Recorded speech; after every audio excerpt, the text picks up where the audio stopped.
Okay. I think my voice is audible. Hello, guys. I hope you all are doing great. Just if anyone's there on the live, if you can just confirm, you can see me clearly and you can hear me clearly. And if you can confirm, that would be great.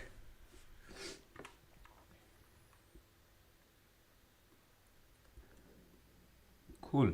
So, I'm back after so long. A lot of things were going on.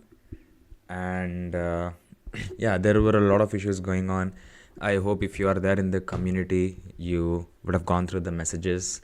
And there were a few medical emergencies and, things like that, a lot of personal things happening. So I thought, that's why I was having a small break. And yeah, here I am back, right? So I thought today's Sunday live will make it the best one. And I'll make sure, like, if you are in this live, and I will take you through the entire journey I have had so far, right? Starting from my 10th standard, post 10th standard, how my life was, how I ended up taking biomedical engineering, and how I got into the college, how I improved my English. I also have a video for you guys where, it's a video from first year of college, and, I have added it here so that most of the people who are in the community, they feel that, their English is not great and things like that. So I have added that video just for you guys to see how bad I was at English, right? So a lot of things, and I have a lot of pictures, I have a lot of videos in place which I will show you guys, that you guys can see. And you can see actually where I am coming from, how I was back then when I finished my school, and how I have become right now. I'm not that great in English right now, but then yes, I believe I have improved really well. And yeah, so I think that video you can't miss. Shlok says hi Shlok, how are you doing? I hope you are doing great. Thanks for putting in the warm wishes on the chat. So yeah, one thing that I would request you guys is, if you guys can be active on the chat and just interact with me, that would be really great, because I feel that if you guys interact with me, that would help me to take this live in a more fun-filled and engaging way. And again, it's been a month that I have done a YouTube live. I think Sairam was taking the sessions on my behalf, and so yeah, I think he was doing a great job. You guys were enjoying his content as well. I was in the live and I was seeing, like, he was explaining you things and you guys were interacting with him, and I believe you guys had a great time. And yeah, so here I am. So guys, whoever is there on the chat, if you can just say hi. I think around 6-7 people are watching. Shlok says hi, I'm great. So before we get on to my journey, and I can tell you guys how my college life was, and how it felt and things like that, I would also take some 15-20 minutes to answer your questions regarding biomedical engineering exams. We have just uploaded a new video on gate preparations. So if you guys can just tell, how the video was, or if you have any questions related to biomedical engineering, then I believe I can address those answers for the first 10-15 minutes. And then yeah, trust me when I say this, if I'm telling you that you are going to enjoy listening to my story, you will enjoy it, guys. I have a lot of stories to tell. I have a lot of strugglings that I've been through. So I think when I tell my story, you guys can relate to it really well. So yeah, before we get on to that part, it would be great, that I can just address few questions and then we can take it from there. Harish, hi Harish, how are you doing? Sudiksha Hanji, what is today's topic of discussion? Today's topic of discussion is my life. So I will tell you guys how I ended up taking biomedical engineering. Before taking biomedical engineering, what I used to do, and how my 11th and 12th standard of college school life was like. And as I always say, I was really bad at maths. So how I actually survived 11th and 12th by taking maths, and why exactly I took maths in the first place. So I want to make sure that I'm telling you everything in detail so that you guys can relate and learn from me if you can. And so that's today's topic, my life, my story. And also, yeah, more than open to take some questions on the chat and take it forward from there. Jyotsna Sri, hello, hi Jyotsna, how are you doing? I hope your college is going great. And yeah, Meanwhile, I will just take few videos that I have here for you guys. You know, okay, there is one video for you here. So I have made like the entire PPT. Like how I was, how college was, how did I land an internship, and everything for you guys today. I'm like an open book. Feel free to ask any questions. I will tell you guys how my college life was, and what are the mistakes I did in college, what are the learnings from my college. And throughout, like, I'm 25, 26, 25 years old right now, and in last 25 years of life, what I have learned, like the hard way, like the learnings in the hard way, like, things that I've learned over the period of 5-10 years. And I moved from my home, I think 3 years back. Why exactly I came to Bangalore and I left my home, I want to tell you everything, guys, so that you can learn. And also, you should not do these mistakes if you are going ahead in life after your studies and things like that. Jobin Saji, hi Jobin. Setai with Sai, hello. So happy to see you guys there. And yeah, so any questions, before we get on to the main part? It's only 10 to, I will start my part at 10:15. And if you guys can put some good questions for me related to biomedical engineering or related to the problems that you're facing in your college, that would be great. You can address those questions first, and then we can take it from there. Yeah, put down some burning questions. I think around 10 people are active right now. 12 people, that's good. This is me, your part. Oh, okay, that's Sairam. So today Sairam is on the chat and I am on the screen. Last week Sairam was on the live and I was on the chat. So, and guys, just to let you guys know, while he's on this live, he's simultaneously recording a podcast for you guys. And we have just uploaded a video on GATE preparations. So he's going to record a podcast for you guys live with AIR rank 8 for GATE exam. So we are hustling so hard so that you guys can make the best out of this channel and not from your college. And today I will also talk to you guys about a lot of things that colleges are doing, and what are the like bad practices, what exactly colleges are doing in today's day and time, and things like that. And I won't make you guys wait a lot. The first video that I'm going to play is my English, and that is the biggest thing that I'm proud of in my life. When I was in college, I didn't know how to speak English fluently. I studied in a small city called Rajnandgaon, and I did my primary education there. I was till 10th standard, and like small city, the school I was studying in was it was an international school, but then the teachers used to teach in Hindi, and we used to speak Hindi, and English was, if you speak English, you were like treated like an outsider, he's showing off and things like that. So I did my 10th till a small school like that, and then I moved to Kerala after my 10th for 11th and 12th. And again, so that was the first time I'm moving away from my home, from my parents, to study.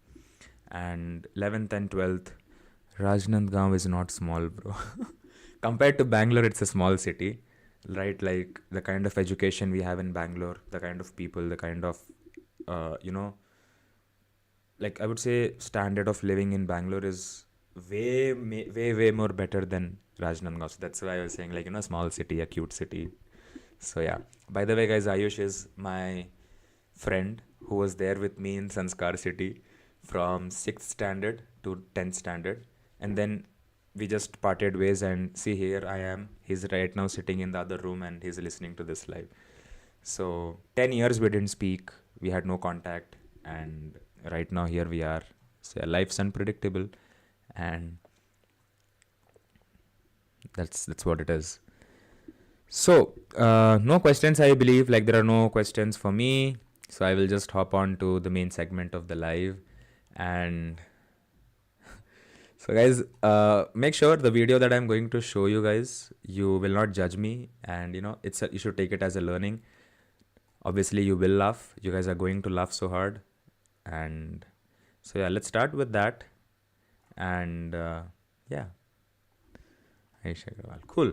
So I'll just hop on to the other screen and I will take you guys through the small presentation I have made for you guys. And we will start with the ranting, like you guys will get to know about my life, like what I was, how I was, and where I am today. So let me just switch the screen quickly, and then we can start. Cool. Just give me a second. I'll be right back there on your screen. And there you go. And just let me add my camera. Cool. There we are. Now, let's just go to full screen. There you go. So yeah, that's me right there. Back in 2018, right? I did my first year in college. So why I'm showing you guys this right now is because I want to tell you guys how bad my English was, how I used to suck. So this is like a session wherein, this is the first day of college, and the faculty, they are just asking us to introduce ourselves. So what was happening was, I had my friend and we were doing a lot of talking in the class, and then one of the faculty actually, after the class, they asked me to stand up and give a feedback about the class and tell about yourself and introduce yourself. And back then, I think that's the first time I actually tried speaking in English in front of, let's say, 20-25 students of my class. And yeah, so that's how I used to speak. You can listen to that, and I'll tell you guys how exactly I ended up in Karunya, and then why exactly I took biomedical engineering. So for those of you guys who say or who think that your English is not good, or you cannot speak English, or you are not fluent in English, then this video, guys, is for you. I know the audio is not visible, so I will increase the audio. We'll go back. Then the afternoon session was the most best. Okay, yeah, the afternoon sessions, it helped to showcase our talents. So it helped us a lot, and it motivated us. And the lectures, some seminars, which like they gave some how to lead the college life, how to mingle with the people and all. It helped me. That's it. Go on. So yeah, that's how bad my English was back then. And if you ask me why or how, I'll come to that for sure. Sukanya Ratnam, interesting topic. Actually, life won't take us in the way we want, but once we start liking the pace of it, we are on the path of success. Absolutely, I agree with that, and that's a really positive comment on the chat, and I really appreciate you putting that right there. Hi Derek, how are you? Hi Bhuvaneshwari. I was just waiting for you guys to join in.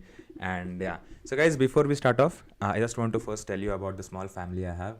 That's my dad, that's my mom, and I have an elder brother. Bro, your English way too better. It wasn't like this when I was in college, and that's exactly why I had to put that video in the first place, right? And so yeah, guys, that's my dad, that's my mom, and that's my brother right there, and that's one of the priest. And unfortunately, I do not have a picture where me, my brother, my mom, and my dad, we all are there together because of certain situations in life. He is currently outside India, and like when he was in 12th in the hometown, I was in Kerala studying, and a lot of complications. So that's why I think we do not have a picture. We have, but that's way too old, and I think that's very funny. I look way more bad in that. So yeah, that's my dad. So talking about my dad, he's retired right now. He's not working anymore. My mom's a housewife, and my brother is in abroad, and he's pursuing his career there. Now, so quickly telling you guys, this I'll just keep it in this screen because I will come to that, who he is and why he is there on the screen. I will tell you guys. So guys, what happened is 10th standard, as I said, I was in Sanskar City. I finished my schooling, and in 10th standard, I had 9.8 CGPA.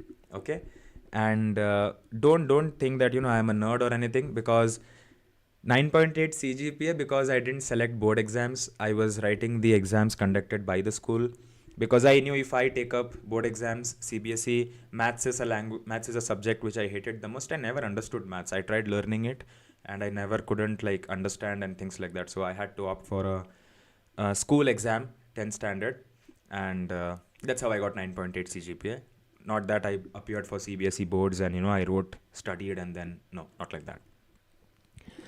Sri Jitin. Jitin, hi Jitin. So maybe I think Jitin is my junior from college again. I mention it in all my sessions. So Jitin, I think if you are there, you can also listen to this. I think I've never shared it with anyone in my life so far about my life, about where I am, how I am here today. So, till me, till me teach math in YouTube. Okay, yeah, till he teaches maths in YouTube. Yeah, so I think like if Sairam teaches me maths, I will understand it way more better. And yeah, luckily I believe like I had a friend like him in my college, in my school days in 10th standard, and maybe I would have enjoyed like studying maths.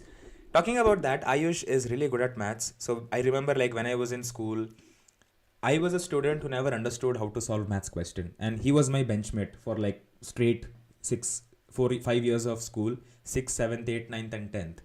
And he used to sit beside me and he used to solve maths like anything. It's peanuts for him.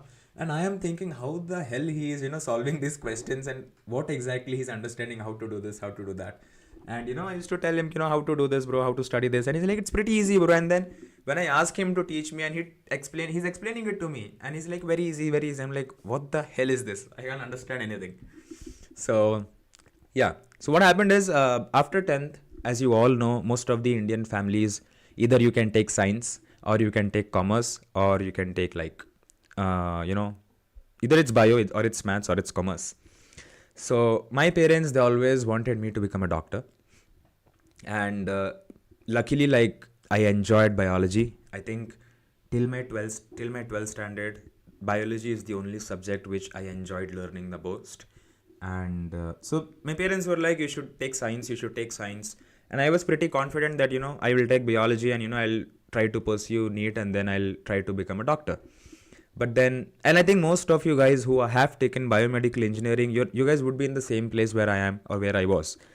So, and my parents were like, no, if you only take biology and if you don't clear NEET exam, you will not have options. Yeah, you will not have options after, like if you don't qualify NEET, either you can go for B.Pharm, BSc, or there's very limited options for you. So you should take biology and maths together. And trust me guys, when they told me, I'm like, I'm not taking maths because I knew that if I take maths, I'm going to fail. And if you ask me, did I clear? Obviously I cleared my maths and all this exams, and luckily I passed. Because of who? Because of this guy that you see on the screen. So I actually like took up maths and I fought with my parents and I don't want to do maths, but luckily like end of the day you have to listen to what they're saying, right?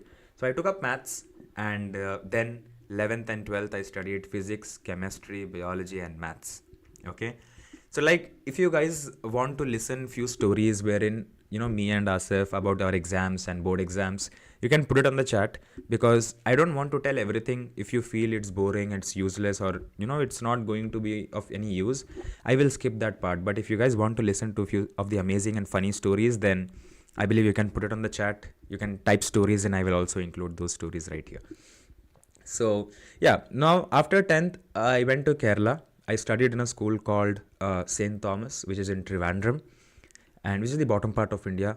And that's the first time I'm going away from my parents. Till then, I didn't know that English is a very important language, right?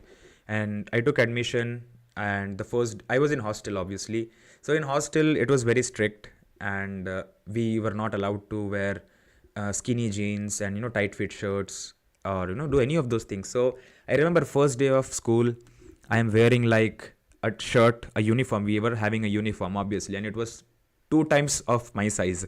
And it's like someone has put me in a cover and he has sent me to school. So first day when I went with all this baggy clothes and I went and sat in the class, and I was like, everyone was speaking English, every student was speaking in English. And that's when I realized, damn, like English is so important. People are so fluently speaking English, and I am just, not able to communicate, not able to speak to anyone. I try, like I used to speak, but it was not clear. It was not concise. And, the major problem that I had back then was to convey. Now, what I used to say is like, I used to think in my language, convert it in English, and then try to speak it to the other person. I'm sitting in the last bench of the classroom. I'm away from my parents. I'm really scared. And, because the students back there, they all were friends. They all were for like 2 years, 9th, 10th, they all were together. So I didn't know whom to speak to, and unfortunately in my class there was none of the hostlers. I was the only hostel student in my class in 11th and 12th. So I was sitting in the back seat, and there is suddenly this guy comes. So that's this guy, okay, that you see on the screen. His name is Asif, and he came and sat with me, and we became. And there was one more guy called Ganesh Prem, and then he was also there. So we three were sitting in a bench, and we started speaking. We became friends, and somehow I cleared 11th. Maths again. Asif was good at maths, and I used to suck at maths. In 11th, he was really good, okay, but by the time we reached 12th, we became like really good friends, and we had a lot of issues that used to happen in school. Most of the classes teachers used to punish us, and they used to scold us because of our doings in the classrooms and things like that. And so, like, yeah, if you guys want to know about the board exam story, put it on the chat. I will tell. If not, then, like, again, 11th I cleared, 12th again is the board exams, and hostel life, teachers were helpful, friends used to help. Somehow I wrote all the exams, and then I cleared the exam, right? And then what is the next step, right? I finished my 11th, I finished my 12th, and 12th I scored 34 marks out of 100, just to mention. And I had around 68, I had 68 percentile in CBSE board 12th. And when my parents saw the marks, they were like, how will you get admission, right? How will you get admission in a good college, or what exactly you're going to do? And like the year when I finished 12th standard, I appeared for NEET exam. So we just finished the board exams. We wrote NEET exam. Even Asif wrote NEET exam, and the results came, and I scored 420 marks, right? And my parents were like, let the NEET results come. Luckily, if you clear, maybe it's good for you. But if you're not, then maybe you can take a year drop, and then you can actually prepare for a year, and then you can pursue, or you can try once more. And they were pretty confident that I will clear the exam. And seeing the marks, I was also pretty confident that without studying, just by studying what I studied in 12th standard, I scored 420 marks. And so obviously, like, if I study for a year, and that also only the subjects that I like without maths, I can actually maybe clear it. I was confident. So back then Asif also took a year drop. We both went to Kerala, and that's the first time I am seeing aliens in my life. Why aliens? Because I was in a coaching institute where students used to study for 14-15 hours a day, and they used to sleep for 2-3 hours, and they used to keep studying. And for me it was like, I cannot do this. 3 months I called my parents, and I was like, I cannot do this. These people are not humans. They are studying day and night, not hungry, not eating. I am not able to sleep. Because I'm not able to sleep, even if I'm getting up in the morning, I am sleeping in the coaching institute where they're taking class. So after 3 months, it became more like I just have to go to the class, sleep, get the attendance, and come back. So after 3 months, I was like, I can't do this. And my parents were like, we have paid a lot of money, and you are becoming lazy and all those things. And they're like, try to just finish this coaching, give the exam, and then we'll see what to do. Then I was like, okay, why not? Absolutely. And just to finish for their sake, I tried pushing. I think I did it for around 9 months. I somehow managed. And after that, I was done, like, I cannot do this. And I called up my parents. I told them I'm not doing it. And they're like, what are you going to do, right? There are like few more months left. What are you going to do? No college will give you admission. You cannot do anything. And we don't want you to sit idle in the home. So I was like, okay. I was really good at sports. And I used to love, like, I've played multiple sports. I've been to nationals and state levels. And, in 2 years of school, 11th and 12th, I had a wonderful sports coach. I think his name was Anup sir. So he used to train me, and, I used to, like, my best time in state level for 100 meters was 11 flat, which is 11.00. So I was pretty confident that, if I pursue this career, if I do really well, I can actually get into sports. Then I can actually pursue my career in that. And I told this to my parents, and as you all know, Indian parents, they said, there's no money, there's no career stability, there's nothing that you can do out of sports. And for me back then, we were not mature. We didn't know money plays an important role in life. And right now I can say, yes, money plays a huge impact in your life and the lifestyle that you want to live. And then when they told me, I had an argument, and they're like, no, you're not going to do that. I said, okay. They're like, what's the other option you have? What's the other thing that you want to do? I said, hotel management.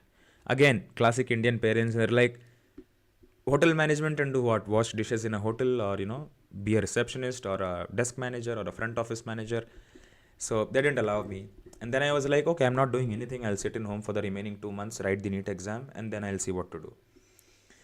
Alright, so again, Asif, me and Asif, like after 12th standard, we spoke really less because of the distance, and he was also in a coaching. I was also in a coaching. We couldn't speak. We cannot use phone in hostels and things like that, right? So we both of us wrote NEET exam, and the confidence. I wrote NEET exam and I attempted the questions and everything. Got out of the exam hall. My parents are like, "How's the exam?" And when I was giving the exam, like the paper was so easy. Like I knew most of the answers. And if you guys know, NEET exam has negative marking, so I didn't even attempt most of the questions in physics and chemistry. Few of the ones which I was sure I attempted, and all the biology questions I attempted, because I used to study biology and I was pretty confident that the what do you say, like the answers that I marked are correct, and actually I will score well. And then after we got out of the exam hall, we came back home, and then my parents are like, okay, the answer key came in the evening. So in my question paper, I was marking what all answers I am marking karke. And they told me to cross check it with the answer key, so that at least instead of waiting till the results come, you can actually know how much you will score. And I sat and I started counting. And trust me, guys, when I saw my marks, I myself was shocked. When I calculated, even if incorrect answer, like all the answers, if I that I have attempted, if they are correct in biology, not physics and chemistry, only biology, my like score was coming up till 220, 250, and including physics and chemistry, it was coming up till 320, 350, not more than that. And 350 is the max I will get. And considering that all the answers I have attempted, or all the questions that I have attempted are correct, this 2 year were the worst years of our life. Yeah, I can relate, bro. So again, so my parents asked, did you calculate how much are you getting? I'm like 450, 460, just to not get that scolding from them. I was like 460, 500 if I'm so lucky. And then the results came, guys. I had 112 marks out of 720 in NEET exam after doing 1 year of coaching and all that. And I don't regret it. Why? Because on the other hand, when the results came, I called Asif also. He was also in the pretty much same state, but he scored little better. I think he scored twice what I scored. He's like around 300, 350. I don't know. So I was happy because even after studying, he scored that much. And if you guys know, 300, 350, you do not get colleges in India, government colleges. So I'm like, okay, someone's there, like, someone's there to, give me company. So that results came that day. I think I got a lot. I had a fight with my parents. I was like, they're like, you take 1 more year drop and things like that. And I was like, no, I don't want to waste 1 more year of my life. And my parents were like, what do you want to do? So I'm like, okay, give me some time. I'll figure out what I want to do. And then that's how I started searching. And I still remember my mom checked mine. Your mom checked yours. Like, fortunately, my parents were not that strict that, they sat with me and they cross-checked all the answers. So they trusted me with that at least. But unfortunately, 112, man, 112 out of 720 is like most pathetic score. And yeah, so coming back to the story.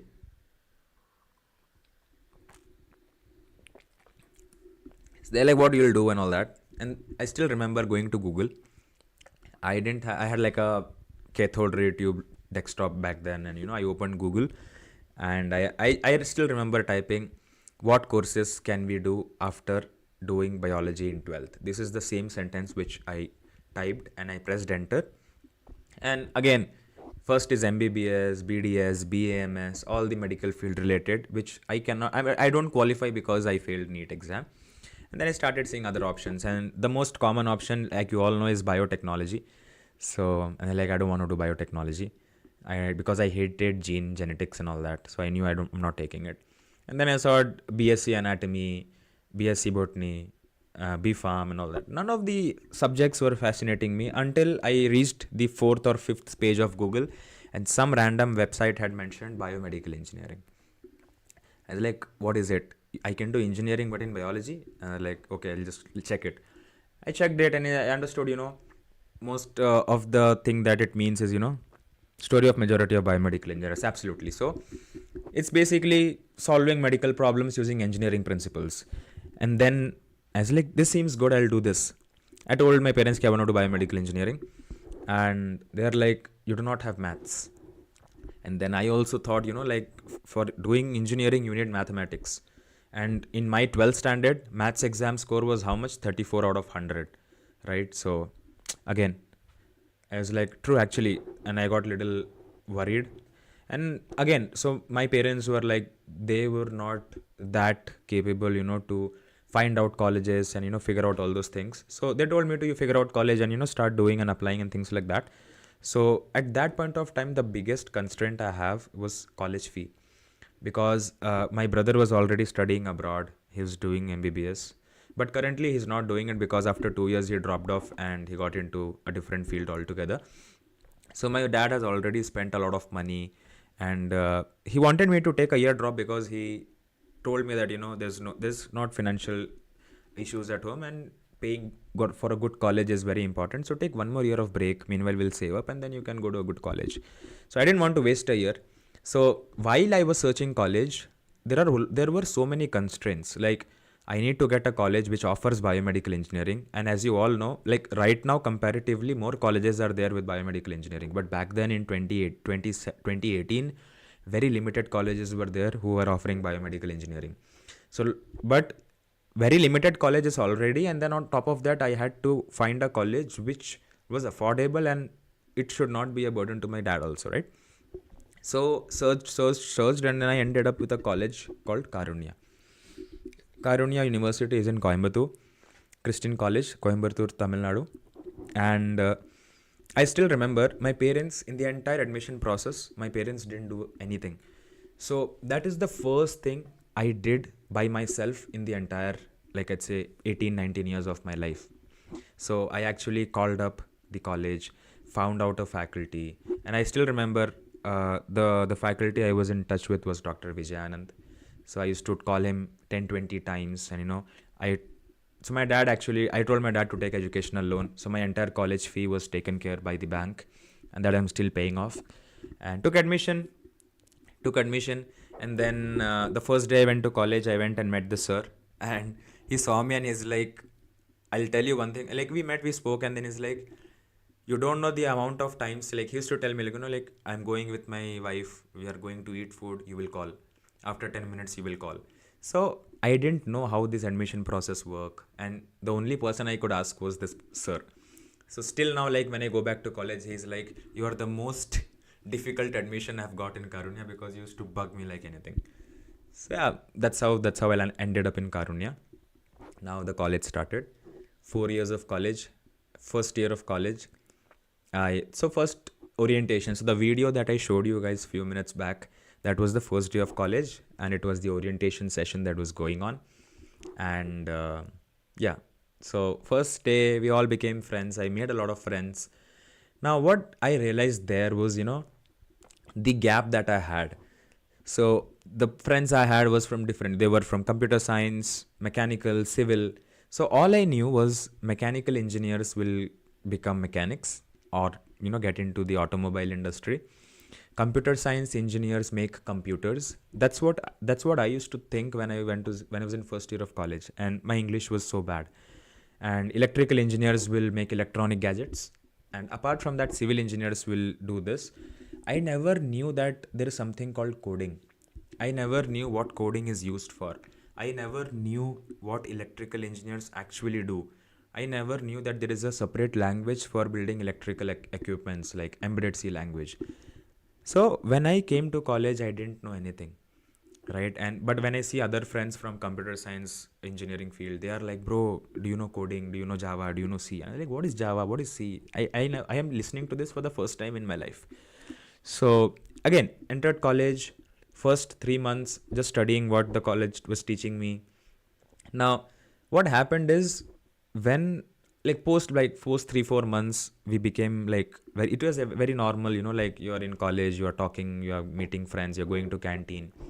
So when I used to go with my group of friends, the only problem that I was facing is these guys are talking a lot of things, but I don't know anything. So if you don't know anything, how would you actually contribute to the conversation and keep up with them? And that's the first time I realized that I'm so dumb. I don't even know basic things that I should be knowing, and these people know all that. So then I was like, what I should do, what I should do. Apart from this, the background that I was coming from was very difficult from like other students. So other students, like their parents were helping them with pocket money, and they were sorted in life. Either after studies they were already planning to go to masters. So I knew that I do not have any option. Even after finishing my BTech, if I don't have a job, there's no one to help me. After finishing BTech, if I get a job, a less paying job, the EMIs will take up the money because educational loan I will be paying off. Apart from that, if I don't get a good job, then I would not have a good life. So all these constraints were there. So because of that, I would say I was more focused towards studies, but not college, like academic studies. Like I said, I wanted to learn about all the fields, and I wanted to cope up with these friends I was hanging out with. Okay, now again, there is one thing that I missed here is to move the PPTs. So this is the first year of college, and this was my batch, and I joined NCC because I never knew NCC existed. So I joined NCC, and I knew that there is something through which you can get into the army, or you can be part of any. So I joined NCC. I joined various clubs. This was my class. There were a lot of friends I made, and this is my best friend, Becky, and she's still my best friend. So this was our class, and we started with college. We were into studies and things like that. And this is what we used to do. We used to do crazy things in college. We used to sit in the middle of the road and we used to talk, and then random things we used to do. And first year passed. So after first year passed, I knew that I need to find internship and things like that. So after first year, I started looking for internship. So what I was doing is I was listening to a lot of podcasts. I was doing a lot of things, and I was trying to learn. And so what was happening is, when you start listening to podcast, you cannot understand or you cannot learn everything in a single go. You will watch one podcast and you will say, I didn't learn anything. That doesn't happen actually. So when I realized that I need to know about all the industry, I started listening to podcast. Beer Biceps was my like god that time. I used to follow Beer Biceps every day, one episode. As soon as I get up, I used to play it, and all my friends used to sleep. I used to listen to it, do my things, and by the time my friends wake up at 7:30, I was ready in the uniform, and I'm sitting on my desk, and I'm maybe listening to a podcast or watching something or chilling or going for breakfast or anything. So I did it for 6-7 months, and after 6-7 months, it actually helped me. How? It helped me to improve my English. It helped me to know about industry. It helped me to know about all the industry, how healthcare industry is working, how automobile industry is working, how computer science field is working, and things like that. And we started college, and I actually thanked my friends like Becky, and I had another friend, I don't want to mention the name. So I actually thank them because they used to correct me, they used to help me improve my English and things like that. So that happened, and by second year my English was okayish. I was able to communicate well, and this is the most impactful thing we did in college. Is we were first year students. So like you guys can see the screen, this is me in the orange, this is Neerav, my other friend. He was from North India. That is Becky, and that's other friend of ours. So we were in second semester, and it was a open wide college competition or a hackathon, and it was international symposium, and all the departments were participating. It was hosted by Boston Children's Hospital and like big institutions from the US, and we actually won this. And when we won this, no, like the amount of like when you know that, right? You scored 34 marks in 12th. You didn't know how to speak English, and first year of college, you have done such a great thing. All the first year, second year, third year, fourth year students are participating, and then you win that. So that helps you to gain or be more confident, and do things with more confidence, right? So this happened, and then like all over the college, it was like Becky, Sijin, Neerav, and there's one more person who it is. So yeah, the entire college knew us. The faculty started knowing us. The faculty started interacting with us. We also joined a lot of events in college. I was part of NCC. I was part of ECEL, and I joined ECEL, and that's the best thing I've ever done in college, is because I never knew how to start a business, and ECEL helped me to understand how a business is built, or how a startup is built, what are the problems, what are the solutions, and how exactly you think like an entrepreneur. and things like that. So this event was one of the turning point in college, and I actually understood how to think, how to solve problems. Before that, I didn't know how to, like, what is problem solving or anything of that sort. But this 1 7 day hackathon that we attended, it actually helped me to understand how do you find a problem, how do you find a problem which you need to solve, which will help millions of people, right? And how you can convert it into a product. And the best part is we won this event. We got some funding, but till date we don't know where the money is. I'm pretty sure it's still with the faculties or it's still in the transferring process.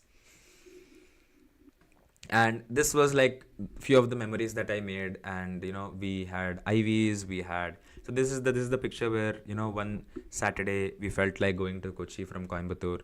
I don't know how to drive, but one day we went, we enjoyed, we saw the places, and then we came back the next day morning.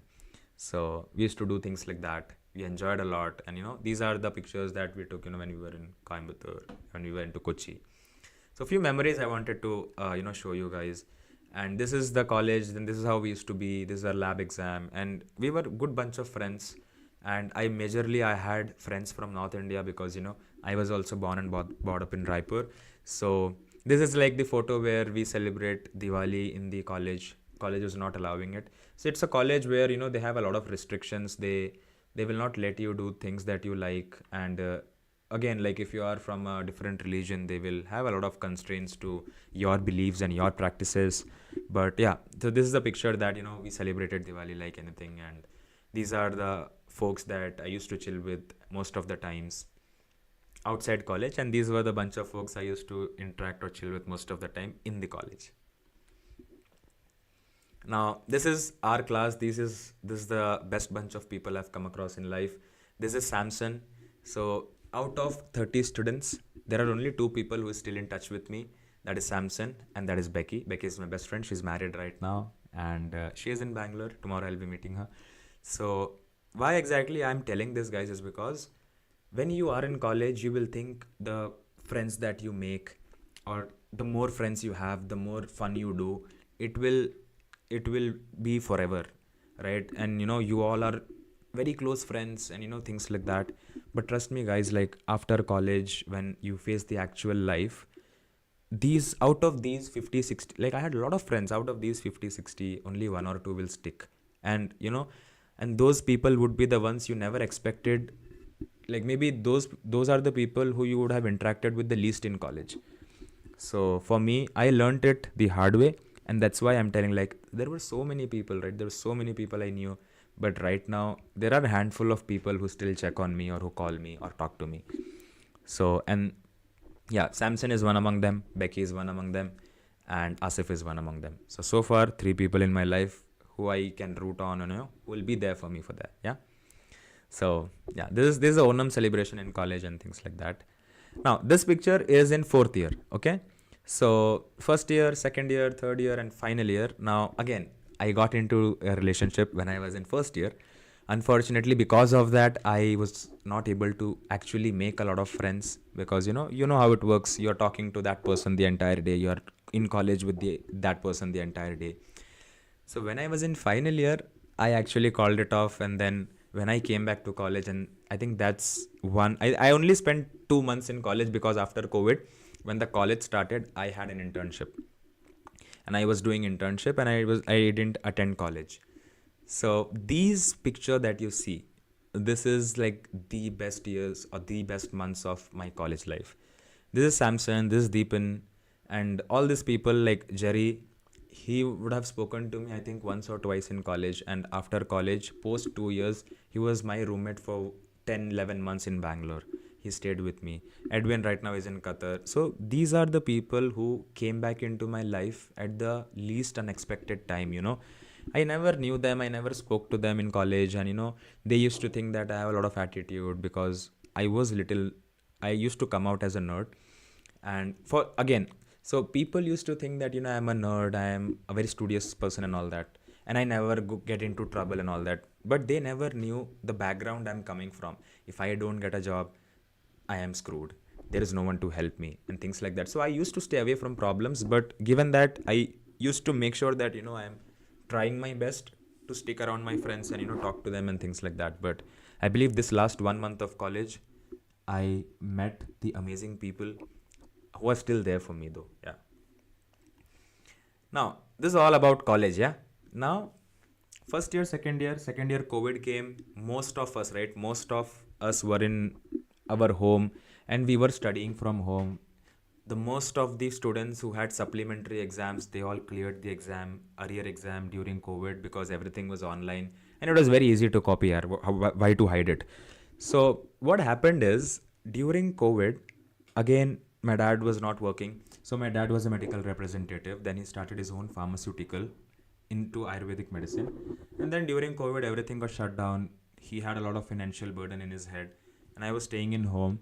And there came a point, one day I sat to have lunch with my family. And there is only rice and there is only dal, and there's very little rice. And my mom served me, my dad, and she took very little portion of rice. And like, I didn't ask them, but I was thinking what exactly is happening. The problem that I understood was, there is money crunch, COVID, a lot of expenses. So then I thought ki, I am 21 years old and maybe right now I am becoming a burden for them, because financially they are not able to take care of me. So that is post COVID. I think 2021 July lockdown was over, but people were not getting out because of other issues and things like that. So I think that time I took a decision ki I need to get out of the house, right? Ki I need to take care of myself now, and what can I do? What can I do right now? So what I did is I actually, the next day when I got up, first thing that I did is 9:30 I started searching in Google. I never knew how to get internship, and this is how I learned how to get internship. So I knew that a company will give me internship, but I didn't know how to apply or how to reach and how exactly this thing works. So what I did is I went to Google and I searched biomedical companies in India. And again, a lot of lists will come. I started calling one by one, you know. Hello, this is Sijin. I am a third year student. I am looking for an internship. Everyone rejected me, man. Everyone. So I started calling around 9:30 in the morning, and I called till 1:30 in the afternoon, and then one founder picked up the call, and I told this. He told me to send an email. Just drop me an email with your resume and tell me what you want to do. And I still remember the answer I gave him is like, sir, I am a final year student. I do not have any practical exposure, and all I am looking is for an opportunity to learn. So I am not looking for any specific opportunity, but whatever you want, I can do. Like, if you are telling me any requirement that you need help with, I will come study and I'll help you with that. And he gave me an internship for 3 months, and he paid me 10,000 a month. Right? That's how I landed an internship. When every student was in his comfort zone, I got an internship in Bangalore, which was paying me 10,000 rupees. And you all would know, in today's time, getting an internship, how difficult it is. And now when I listen to students who tell that, getting internship is very difficult, we do not have an internship, you have not tried the right way. And I still tell them, cold call, cold email, these are the best ways to get an internship. You cannot call 10 companies and tell ki there is no company who is giving me internship. I remember I made 50, 55, I think around 60 calls in that single day, and I got an internship which was paying me 10,000 rupees. So if I can do it, I believe every student can do it. And that's exactly what I'm trying to do with this channel, right? Now, interesting part again, a turning point in my life. During COVID, I used to play a game called Valorant. I think if Shlok is there, he plays that game with me right now. So I started this game back in COVID days, right? So during that game, I met two of the friends online in that game. And those two people are the ones that you see on the screen right now. So when I was playing this game during COVID, suddenly out of the bloom, we became friends. We connected in Instagram, then we made a group, and then we started talking. And they both were in Bangalore. And when I got internship, I came to Bangalore. These two people were the only people I knew. And I went to Aditya's place. Who is Aditya? The person that is on the right side of the screen. And that is Kevin. And they both were there. And it is very interesting that, from game to real life, when I went to Bangalore, these guys were there and they helped me out in the city, a new city. So I am a person coming from a tier 3 city and then coming to Bangalore, It's like a huge thing for me. So I came to Bangalore, did my internship, and I finished my internship, 3 months done. And then I got another full time internship at ICAT Air Ambulance Services. And then, I was doing internship there, and I learned majority of the things here related to biomedical engineering. So I used to go with doctors, I used to train medical nurses, I used to tell them how to intubate a patient, how to check for vital parameters, and a lot of things. I used to go for air transfers, I used to go for air expos. So that 1 year of internship was the best thing that have happened in my life, I would say. So and this picture, if you see this one, this is the picture, like as an intern, the company had sent me to Kerala to speak to one of the head doctors in Easter City. And me being like a 22-year-old, going and talking to a head of cardiology, and telling him about their ambulance, telling him about myself, it was a great experience. And I think when you have these kind of experiences, when you learn these kind of things, that makes you more marketable, and that quality is something which you will never get in a college. So this internship I did for 1 year. Post 1 year, I went back to college just to write my final exams and finish the remaining things like project or paper or whatever it is. And I did this internship. So when I came to Bangalore, the first internship was paying me 10,000. When I joined ICAT, they were paying me 8,000 a month. Then after 3 months, they made it to 12,000. So when I finished my degree, I had worked in ICAT for 1 year as an intern, and they were already offering me a job as a biomedical engineer come associate marketing manager, because I used to do all the things related to medical equipments. I used to do graphic designing, video editing. I used to do videography, and then I used to go with doctors. A lot of things I did for them. So they told me you can work with us, and they paid me 25,000. Now 25,000, because I worked with them for 1 year, they know how hardworking I was. I used to do everything for them. I used to work 15, 16 hours a day.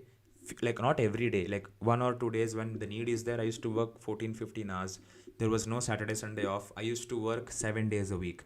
So this ICAT air ambulance that you see, they also had a non-profit organization called COVID India campaign. So what they used to do is they used to go to the interior villages, and they used to teach people how to do CPR and things like that. So Monday to Friday I was working in the office, and Saturday and Sunday I used to go with a group of doctors, and I used to train medical professionals, nurses on how to use equipments, and things like that. Nowadays, if you see, students will like work life balance. I want to work only 3 days, 5 days a week. I want Saturday, Sunday off. But guys, you ask me why I am here is because I always did the hard work. And like again, I didn't think Monday, Saturday, Sunday I need a off. I want to enjoy life. No, at that point of time, money was the most important thing that was in my mind. So I knew that okay, Monday to Friday I'm working here. Saturday, Sunday, even if I'm going with the doctors, I am learning with the doctors, right? And these doctors I worked with ICAT back in 2022, they are still really close to me. Like I can reach out to them anytime I want. And I think those doctors and those people, they told me and taught me a lot of things about medical industry, about like again, I tell you guys, don't join hospital, don't join hospital. You know why? Can you see this doctor? You cannot see her face. She's standing right here. So whenever I used to go out, I used to interact with these doctors, and they used to interact with me, as well. So when I was in final year, I had a doubt, whether I should work here or whether I should try to get into a hospital. So at that point, the only job opportunities that I knew as a biomedical engineer was biomedical engineer in a hospital. That's the only job I thought I would get. So her name is Dr. Nazneen, okay? She was working with Manipal Hospital, and there is one more doctor, Dr. Nishchal. If you know Cloud9 Hospital, he's the head of I think there is one department, head of gynecology, I believe, I don't know, of Bangalore. So I asked her, Ki ma'am, do you have an opening in Manipal for a biomedical engineer? And she asked me, why do you want to do biomedical? Why do you want to join our hospital as a biomedical engineer? I said, like, I'm doing biomedical engineering. So I think better than this company right now, here I'm doing graphic designing, video editing, and going with you guys for trainings, and I'm only getting paid 25,000. So I think maybe if I get into a hospital, I will get better experience. I will do more work. And you know what she told me? She told me, Sijin, in our hospital, biomedical engineers are like they're treated like anything. They are nothing in the hospital. I'm like, why are you saying that, man? Because we are studying a lot. I am paying like huge amount of money to do this course, and then now you're telling that biomedical so she whatever I said, she asked me one question. Okay, I will tell you a person. There is a biomedical engineer in our hospital who is having 2 years of working experience. How much do you think he would be getting? So according to my calculation, I was like, I am getting 25,000, like f- as a full-time person without any experience. But I didn't realize that the company is paying me 25,000 because I have done an internship for like a really long time, 1 year. And they trust me and they have seen me working, and that's why they're paying me 25. And for me, 25,000 was like a big amount back then. But now people are like not okay to join at 25,000. They want better paying job. So according to me, I told her, ma'am, with 2 years of experience, he should be getting 35-40,000 rupees. You know what she told? He's getting 17,000 rupees. Manipal Hospital, one of the best hospitals in India. And I was shocked. And then I questioned, doing biomedical engineering, was it a right decision? And then she told me, and you know what his work is, Sijin? What do you think you do as a biomedical engineer in a hospital? I never knew, because all I knew was they handle equipments, they calibrate, they fix the equipments and all that. You know what she said?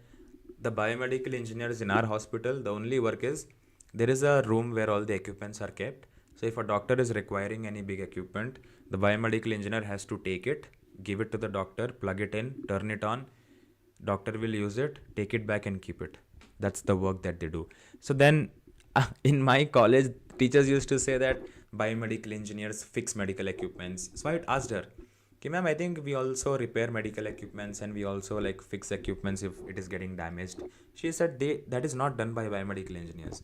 So now let's say if you're using a medical equipment which is manufactured by GE Healthcare. So if you are the biomedical engineer, if the machine is defected, you will only do the random check if the wires are fine, if every buttons are fine, if the screen is not broken, if everything is working fine. If still the equipment is not working, the company manager or the company head or the biomedical head will tell you to contact GE Healthcare and ask them to send their service engineer.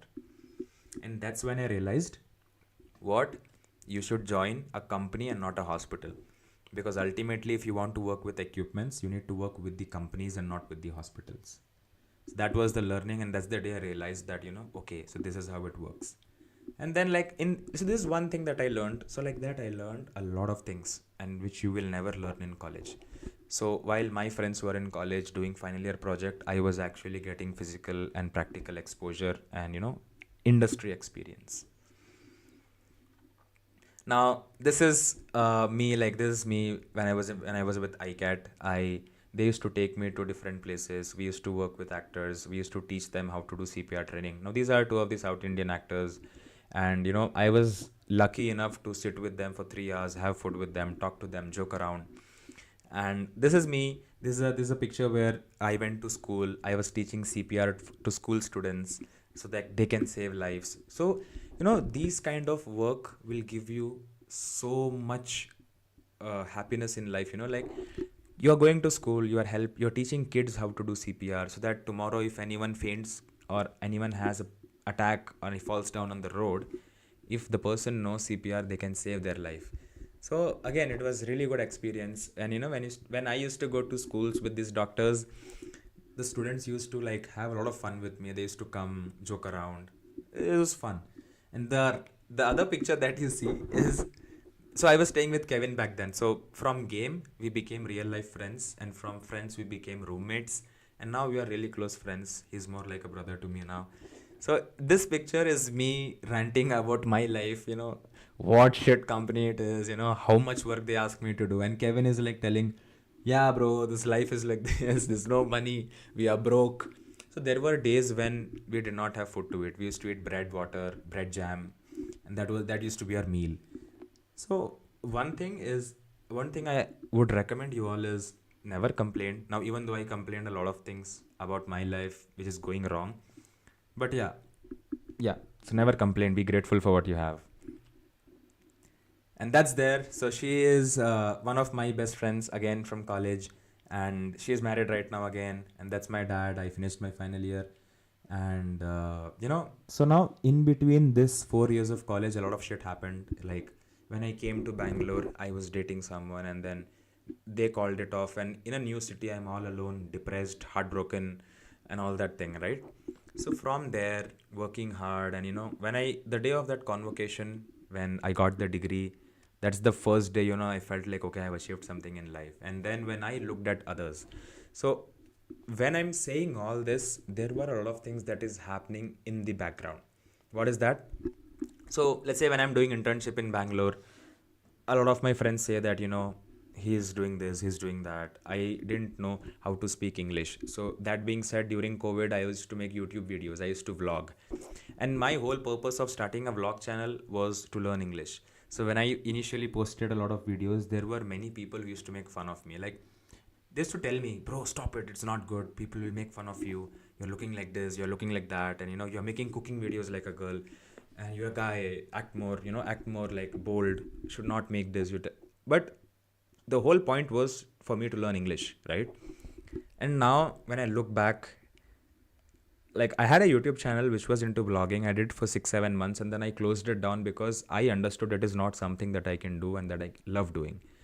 And when I finished college, I looked at the kind of people I interacted with and all, and now these are the friends who tell me, bro, like, we are proud of you. And these are the friends who tell me how I can improve my English. They tell me ki how I should start a YouTube channel. I want to start a channel as well. So the people who used to make fun of me, now, like, they are in my life as my close buddies who are proud of me, right? So this is one of the friend like that. This is Samson. The first picture that you see is back in 2019, and this is last month. He came to meet me, and he stayed at my place. We had a good time, and we actually tried to recreate this picture, and that's why I have it here, right?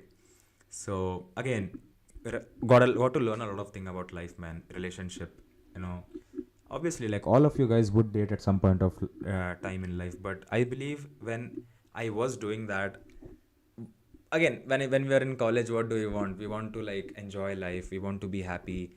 But now that I look at my life, I think I have more important things to concern or worry about: money, EMIs, loans. And we don't realize it in college. And there are friends who are still unemployed right now, and they call me and tell, when I was in college, this is what one of my friends told me. Like, he's very close to me now, and he came, he stayed with me, and he was with me for some time. Right now he's in Dubai. So when he was leaving, he, like, when he came to Bangalore, there's a story behind that. So he did mechanical engineering, and after 2 years of college, one random day he calls me up, and he's like, bro, I don't know, I just feel like running away or just finishing my life. And like, what the hell are you talking? And you know what he said? He's like, I finished my studies. I am in my home for last 2 years. I am applying for jobs. I am getting rejected. I am trying. But my dad is 55. He's working. He's still working. I am not. I am like 20, 25, 26 years old right now. I am not working. I am not able to contribute to my family. All my friends who were with me, they all are working somewhere. Or who are not working, they are doing higher studies outside India. Now I am the only one who is left out here doing nothing. And and I'm like, okay, so, like, don't. And then I called him to Bangalore. He stayed with me for a really long time. He learned a lot of things. He did a lot of things. And right now he's in Dubai. He's working. He's happy. He has his own struggles, but he's happy. And what he told me when he was leaving to Dubai was that, bro, like, when we were in college, we didn't speak. And we all used to think that you are a guy with so much attitude. You had so much of academic experience, you used to study, and we used to make fun of you that you are a nerd and all that. But now, after so many years, all my friends who were really close to me, they did not help me, but you helped me. And, like, I think that day I realized that I have made one of the best friends in my life after college. But something that I didn't get in college, I got it after college. And that's exactly why I say that college, do everything, study, have fun, but have a balance.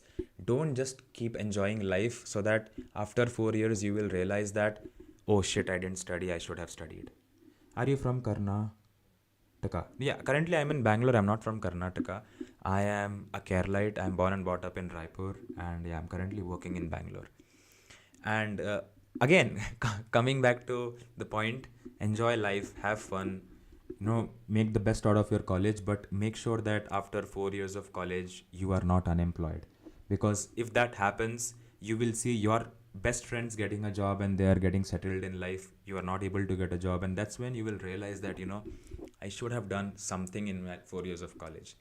And why I'm saying that is because right now, as you all know, like we have around 2000 subscribers, right? I started from zero and we have 2000 subscribers right now. We have 600 plus members on our WhatsApp. And every day students will text me, yaar, bro, can you get me an internship? And I tell them, see, I cannot get you an internship. You have to make efforts to get an internship. The same way, people send me messages in the final year students. They're like, bro, can you get me a job? I will tell you one example, okay? Now, after my college, this is the day when I went, the college invited me back and, I gave a speech. I interacted with students. And this is, again, one of my batchmates, Deepan. He's working with Medtronic. And now, the day when I went to college, I interacted with first year students, right? And luckily, there were 5-10 students. Like, towards the end of the lecture, I told all the students that, if you guys want, I will mentor you all, I will help you all, and I'll make sure that you get a job. But given that, you have to give me 1 hour of your time every day. And out of 40-45 students, 9 people reached out to me. I created a WhatsApp group, and every day in the evening, 1 hour, I used to interact with them and I used to teach them. Now, what happens is, when initially first, second, third day, they were very excited. But then slowly, students started fading off because they were busy with college. They wanted to go for trips. They wanted to have fun. They wanted to use Instagram. But you know what, guys? There were like 2 students. One is Jeetan right there, and there's one more student. She is in final year right now, and they are still in touch with me. And in the entire 4 years of college, so one was my junior from first year, and one was my junior from third year back then, second year. So they are the 2 people who reached out to me, who did all the hard work that is needed. And guys, you know what? Today, the person who is in final year, I'm pretty sure, obviously, she's getting a lot of interview calls. And right now, I believe she will be joining a company. I think the interview also is done, and her starting salary will be around 35-40,000.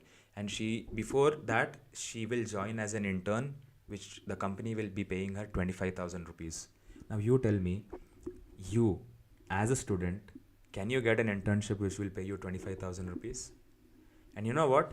All the friends, all the other students who did not even reached out to me after that. So we made this group. They started talking. I used to teach them. Suddenly they vanished. I tried reaching out to them and asked what happened. Are you not able to join, or are you facing any difficulty? And they're like, no, we are busy with college and we will get back to you. And then they just ghosted me. So my point is, okay, whatever may be your reason, I have invested my time, I have invested my efforts. So at least have that basic courtesy to tell me that, I'm not able to cope up. Because if you would have told me that you are not able to cope up, I would have again helped you to solve that problem. But again, they never spoke to me for 3 or 4 years of college. And right now, the first years are in fourth years. And the person who I was able to mentor, fortunately, I'm still grateful for that opportunity, is going to get a job. And now those people who ghosted me in first year, they are reaching out to me, and these students are telling me what? Hey bro, can you get me a job in Bangalore? Do you think I should reply? Do you think I should help them? Even if I want, I can't. Why? Because one of the person reached out to me. I asked, okay, send me your resume. I saw the resume. You know what? Nothing is there. Nothing is there in the resume. And looking at their resume, I can tell I cannot refer anywhere.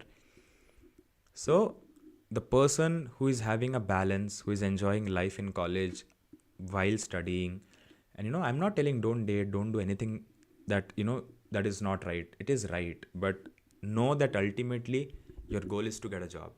So do all that thing that is required for you so that you can land a job.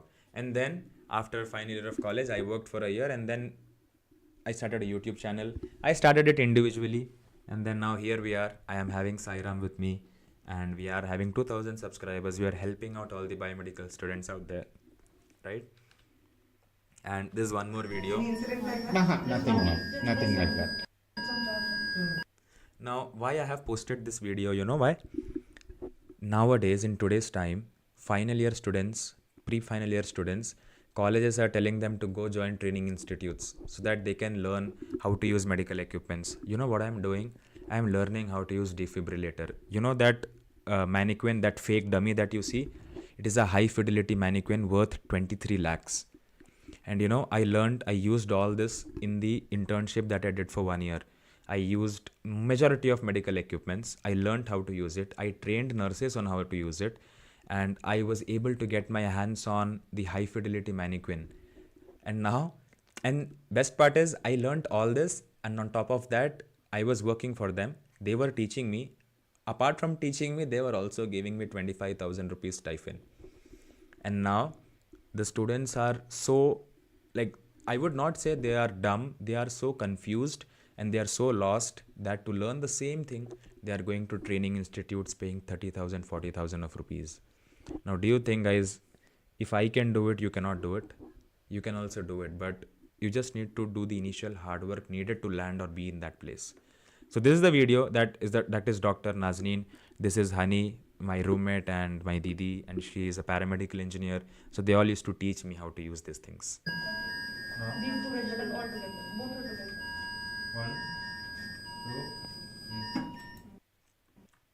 So yeah, that's me learning how to use a defibrillator. Now again, quickly summarizing, this is the first internship that I was doing for 3 months, which paid me 10,000 a month, called Comofy MedTech.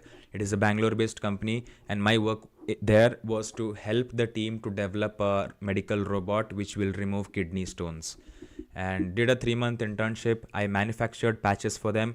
And one thing that I'm still proud of is if you go to Comofy MedTech and if you ask who designed the patches that we place on the body, then you will see like they will be telling my name. So, and that is one thing, I asked, apart from Stephen, Sijin, like this is the conversation I had with the founder on that call, So he asked me, look, like I will give you this internship, I'll give you Stephen. Is everything okay? I said, sir, everything is okay with me because who will pay me 10,000 rupees post-COVID, man? In the end, what he said, he told me this is what you have to do. And I asked him, being a biomedical engineer, what is the point of me manufacturing patches? Patches is basically like the bandages that you put before you get into the operation theater. And you know what answer he told me? Ki we are a startup and you are the person who will be designing these patches.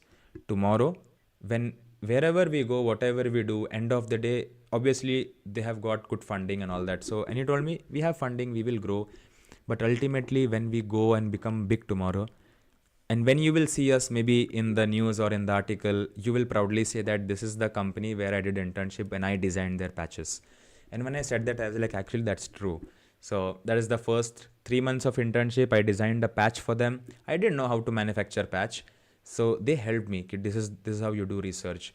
This is how you use biomaterials. And that's how I learned how to manufacture patches. No colleges will teach you that. You have to do physical internship in a company to learn these things. Then after ICAT, this is where I worked, ICAT Air Ambulance Services. It's an international patient transfer company. They'll transfer patients across the globe. I will not take much of a time. I will finish it quickly. So here I learned, how to handle patients and things like that. After that, I joined Scalar. Now, this is the best story that I have to share with you guys.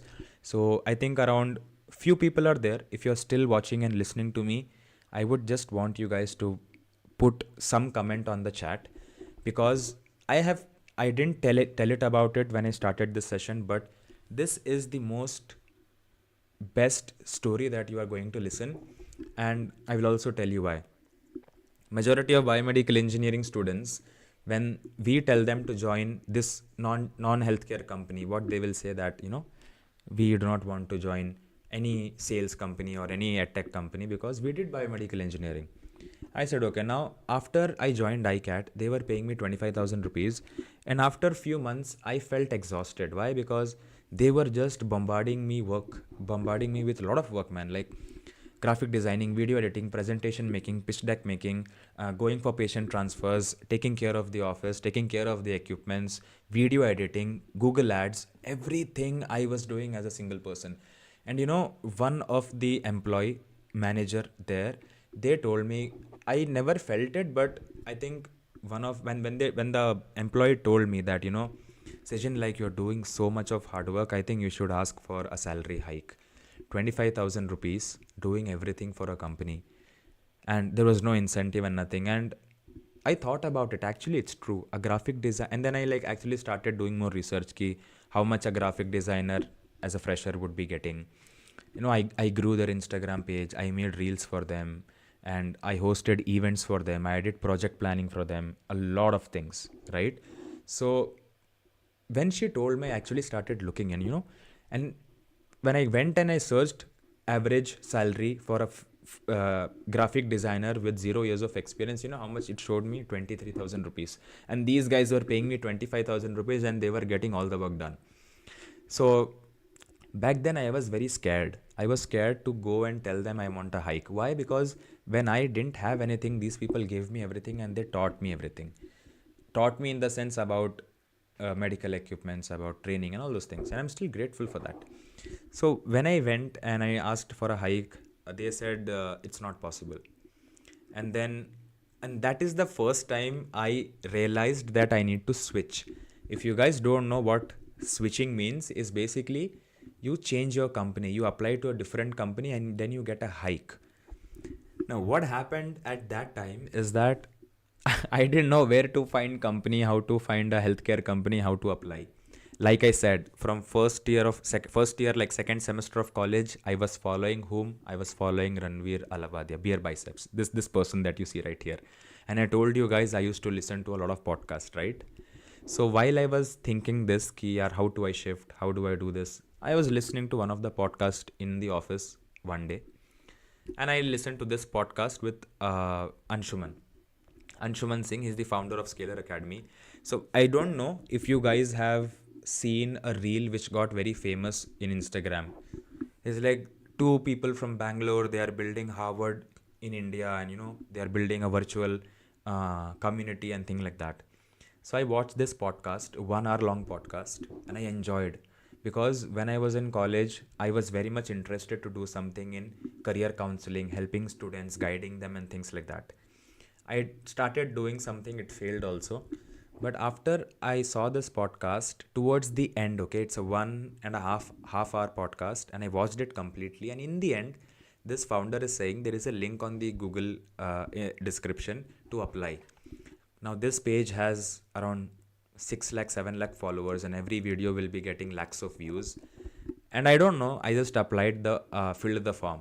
I simply applied it because the chances are really less that I will get a call, because I do not have experience. I have never done sales in my life. I have not done anything. And I just applied. Next day I got a call and it's like, hi, I'm speaking from Scalar Academy. I believe you have filled a form. I cleared the interview and I got a sales job. What my job was? My job was to sell courses to software developers worth 3 lakhs. Okay. So I joined Scalar Academy, and from 25, they gave me a good hike, okay, because my interview went well, and they were paying me 40,000 rupees when I joined them, okay. But I joined, and I was scared, yeah. I don't know how to do sales, and like you all, I used to think, yeah, sales is very risky. Sales is very tiring. It is not a good job to do. And then all this is in my mind, and I'm going to the office for the first day. And trust me, in my life, I have never seen such a beautiful office. You get breakfast, you get lunch, you get snacks, you get dinner. And when I'm saying breakfast, lunch, dinner, snacks, it is not like basic food you can eat. It is like, have you seen Google? They will have buffet system. They will have good food. They will have different type of coffees, chips, and me being a fresher, seeing this kind of office, I was damn excited to work with them. And so basically what happens is, when you join a company, 3 months, they will test your performance. And when it comes to sales, you have to achieve your targets, then only you will be continuing in the company. And I remember, first day I joined, I went with a notebook, and the other people who joined were like 2 year, 3 year experience. They had good experience, and I went with a notebook, and we got training, and I used to write notes and everything. First month, zero sale. Second month, zero sale, because a 22-year-old, I have to sell something worth 3 lakh of rupees over phone call. And third month, they gave me a PIP, which is a warning that this month, if you don't achieve your target, you will be kicked out of the company. And I was selling software development course, and I have done biomedical engineering.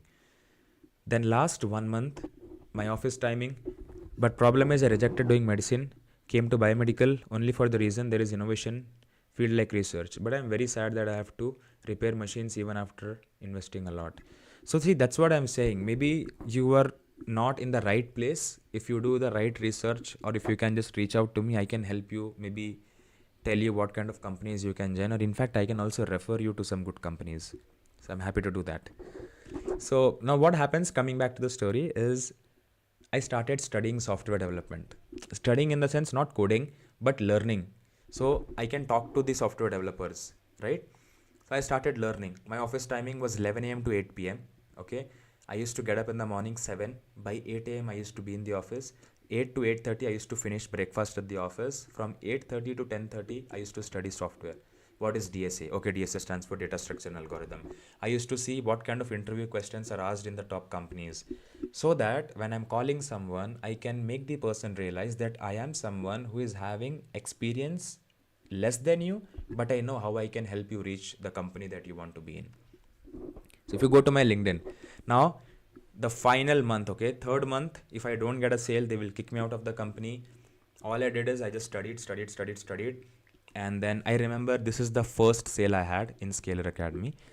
I called up a person who is having, I think, around 17 years of experience. This is one of the calls. There are a lot of calls, but I believe he had good amount of experience. He was very senior to me. I think he was in his 40s. I think he was 43, 44-year-old. I don't remember exactly. I called him, and what I did on that call is I just told him, sir, I just want 10 minutes, 15 minutes of your time. I just want to speak to you. After that, if you decide it is not useful, we can hang up the call. And we started talking. So, and I was like, sir, so what do you do? I started from his college, where he has done his college and what he has done. So eventually I came to know he's 44 years old. He's having good amount of experience, and he has tried to get into like product-based companies, but he could not do it. And I don't know, man, like all the learnings, all the things that I learned about software development, I was able to utilize it on those calls. And you know what happened? That call, it lasted for 1.5 hours, and I made him realize the problems because of which he's not growing in his career, because of which he's not getting the amount of money that he should be getting.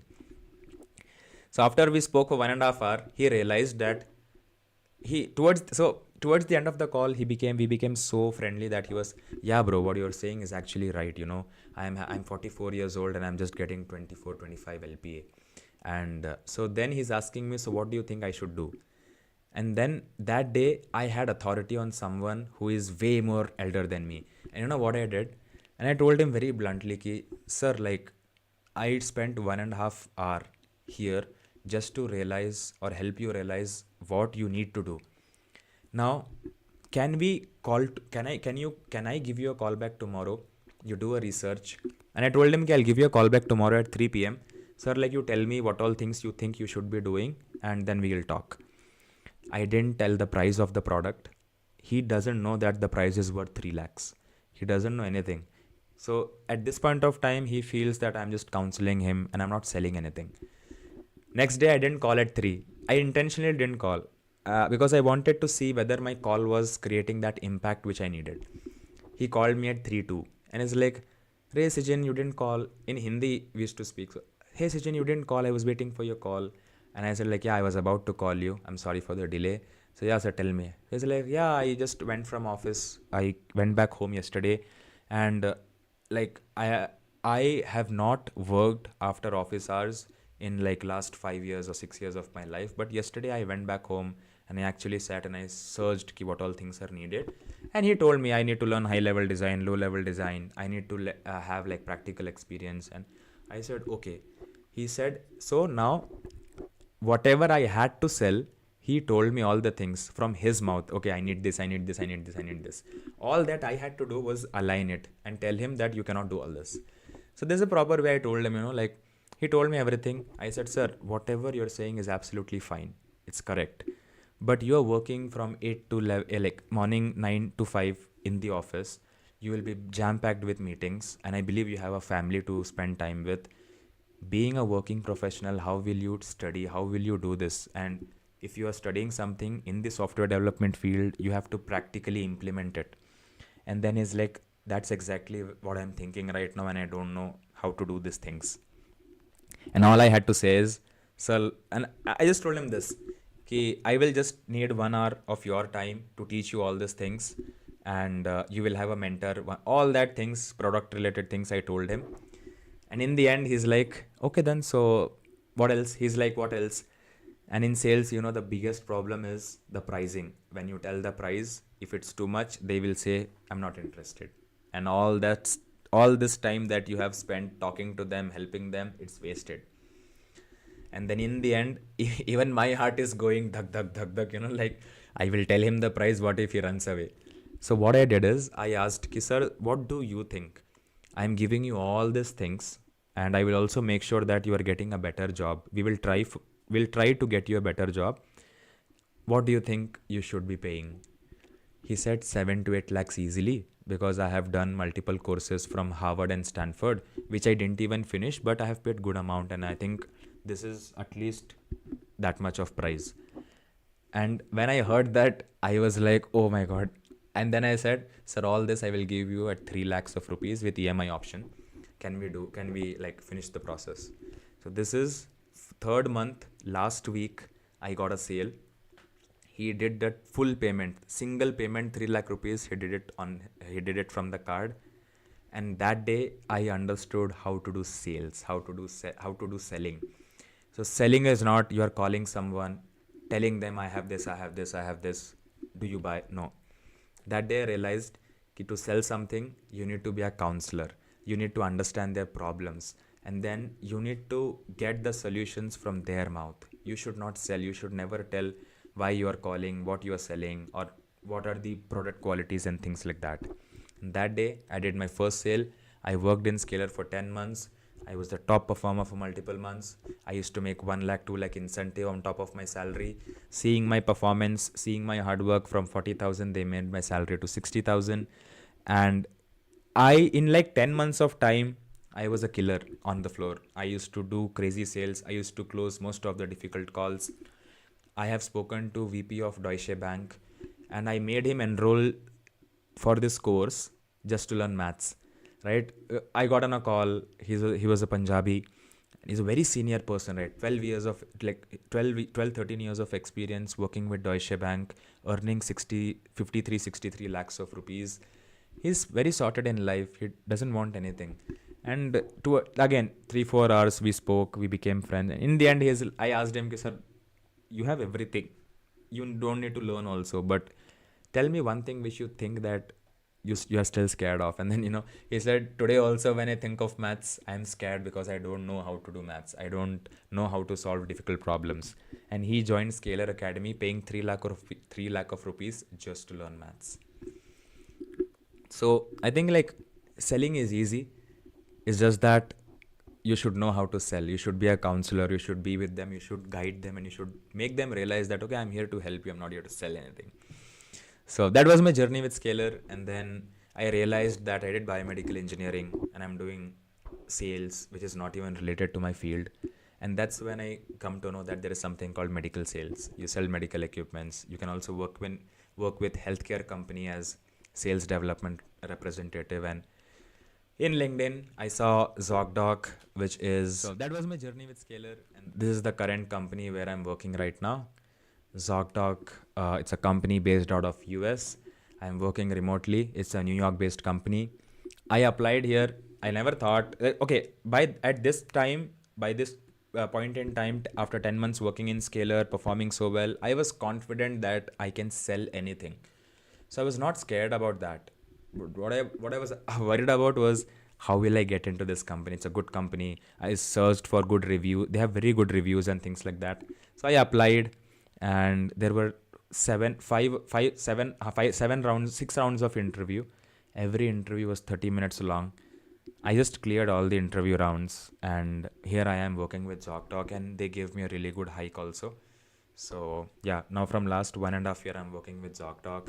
So that's my journey with from being like a person who is not confident in English, a person who only scored 34 marks in maths in 12th standard, and now like I am here with a US based company selling to the doctors in the US and doing US sales.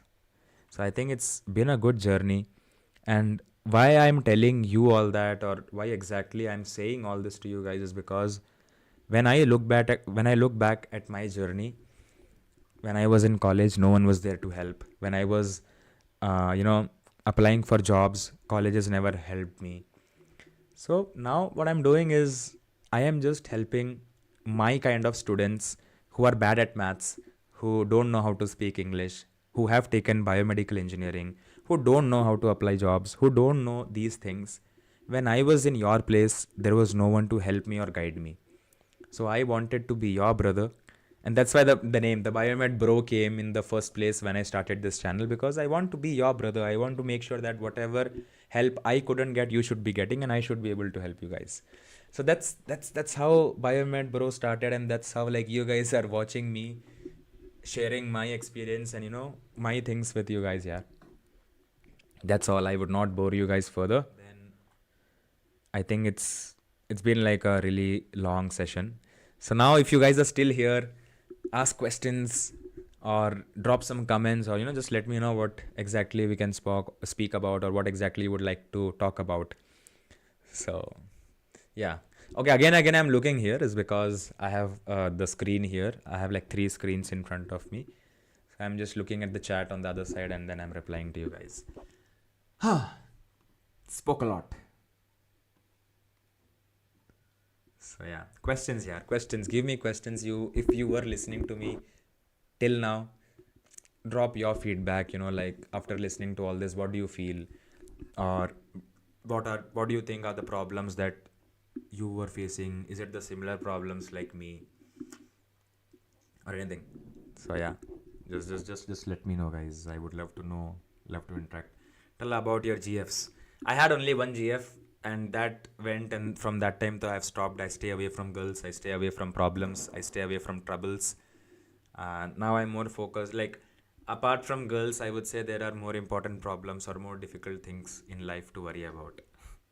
And that's Ayush in the other room, and he's just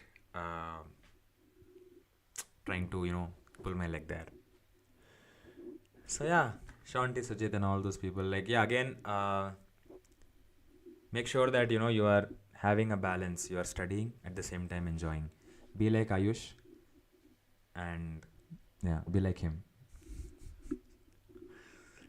And yeah, guys, Kevin, again, today Kevin is not spamming the chat. Maybe he's not aware, but yeah, Kevin also is there, and Anachis also is there, Asif also is there. Roller coaster of emotions. Actually, is it? Did you enjoy? Was it like listening to a good story? People say I'm a good storyteller, so that's why I thought maybe every week we talk about something or the other. Anjali Khandelwal, are you married? No, I'm not married. I am just 25-year-old living in Bangalore with the other friend of mine, Ayush. So yeah, like life is very unexpected, guys. When we were in school days, like when he came, no, we were talking about this. When like we after 10th we never spoke, guys. We never spoke for 10 years. Last year in between he called me, and I just knew that he's working for a Bangalore based company. Not even Bangalore based company, Accenture. He was working for Accenture, and he is in his hometown, Jharkhand. And now here he is, man. Like he's with me. He came to Bangalore, and now we are roommates. And yeah, I don't trouble him, but he troubles me a lot. So yeah, did that 10-month internship help you to get ZocDoc? Actually, no. When I did that internship, I actually learned how to speak to doctors and things like that. And while I was giving interview at ZocDoc, the only problem that they were telling me or mentioning was that you do not have experience in software sales. So selling courses is different, and selling software is different. When you sell software, you should know about the software, you should know how to talk about the product and things like that. And I don't know, I was able to kill that interview. If you guys, I'll make a video on how about that interview process. And the only he asked me, like, why, the only concern I have with your profile, this is the last round of interview, and after this salary negotiation round is there. So he told me the only problem that I see with your profile is that you do not have US experience, you do not have experience with software development or software. So how do you think we can hire you? And I just answered him in a very clever way, like I told him, I will tell you three things, and I think that those three things, if you agree, then I think you should absolutely hire me. And those three things are: first thing I told, all the people that you would have hired so far, they would not be as good as speaking with doctors. Why? I have worked with doctors, I know how busy they are. They will not talk to you for 15-20 minutes. They are whole day, they are working, they're busy with patients. So the most important thing when it comes to selling to doctors is that they do not have time, and you have to be very crisp, on point. If they feel that you're not talking on point, they'll cut the call and go. And I feel that since I have experience interacting with doctors, I know medical terminologies, I can be crisp, I can be precise, and at the same time, I can be more productive than the people you have hired so far, maybe. And this is the first reason I gave. Second reason, talking about my US market experience, I told I am working with Scalar Academy. Scalar Academy also sells to the US market. So I was also part of few of the sales where I was interacting with the US clients, but it was via email and few calls. So that, I think that solves the problem of me working with the US market. And last and the foremost, I do not have experience selling software courses. Absolutely true. I do not know anything about software selling, but I think I am a good salesperson. Over like Scalar Academy, the last company, I was a top performer.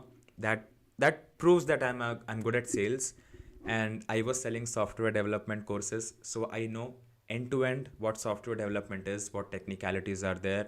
So I think I'm not 10 on 10 on the software side, but I think I'm 7 on 10. And I think if you can help me improve that via your trainings, I think I can kill it. And that answer was enough, and he was okay with it, and he accepted me, and they gave me an offer. And when I joined ZocDoc, I saw the team the first day. I was 24 years old when I joined ZocDoc, and I was the youngest one in, still till now I am the youngest one in the entire team. And after me, this other person who is having 31 years old, 5 years older to me, and they all are having experience like 7-year, 10-year, 12-year of experience. So yeah, you should know how to kill the interviews. So if you want to know how to kill interviews, then I can obviously help you prepare for the interviews that you're appearing for. I thoroughly enjoyed it. I can understand why you were told you're a good storyteller. Yeah, maybe. So yeah, that's there. BME Rajesh Kumar K. What podcast you used to listen? I used to listen Diary of a CEO, Joe Rogan, but I started with Beer Biceps because, being an Indian and I was not good at English.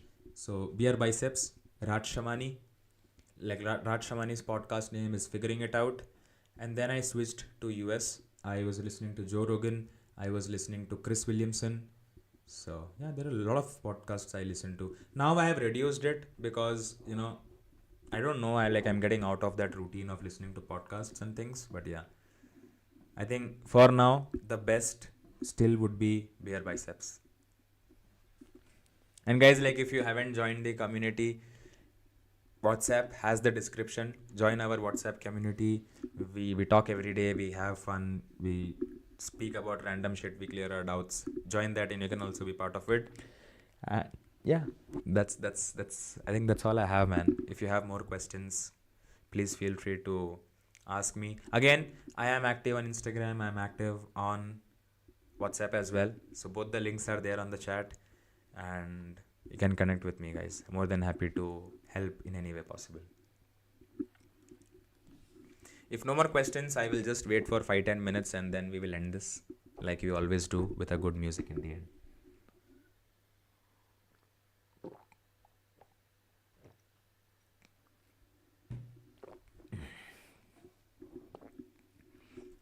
I have never spoken so much in my life. Your room looks so cozy. Actually, is it? Tell it to my roommate, bro. when I was putting all this, he was like, "Why are you putting so many things and all that?" So yeah. Okay, I think a lot of you have followed me on Instagram already. I think it's showing 2 follow requests. I will check it out later and accept. Thanks for that.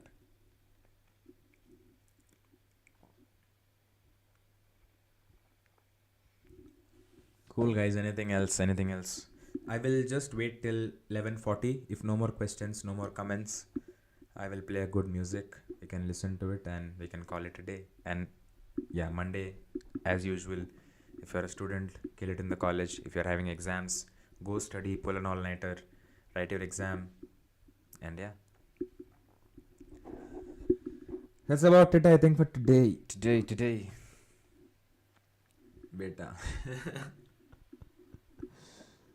So yeah, like today Ayush was asking me before, like I was preparing for the live, he's like, how many hours you will do? 1 hour? Half an hour?